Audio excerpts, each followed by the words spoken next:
प्रश्न असा आहे की माळीमध्ये मनी 108च का आहे. तर बरेचसे विद्वानांनी त्याची 3-4 कारणं सांगितले.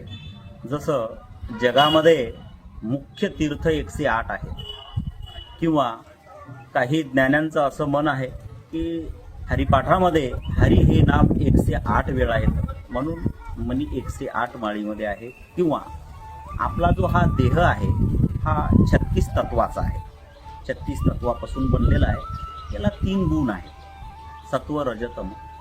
तर 36 गुणीला 3 केलं तर 108 येतात, म्हणून माळीमध्ये मनी 108 आहे. किंवा आपल्या 12 राशी आहेत, 12 राशीला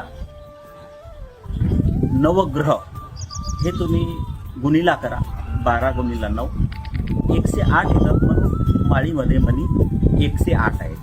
किंवा दुसरं एक कारण सांगितलं, 27 नक्षत्र आहेत आणि त्याला 4 चरण आहेत.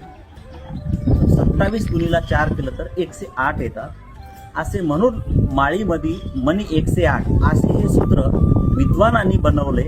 म्हणून त्या अनुषंगाने त्याचं उत्तर आहे की माळीमध्ये मनी 108. रामकृष्ण.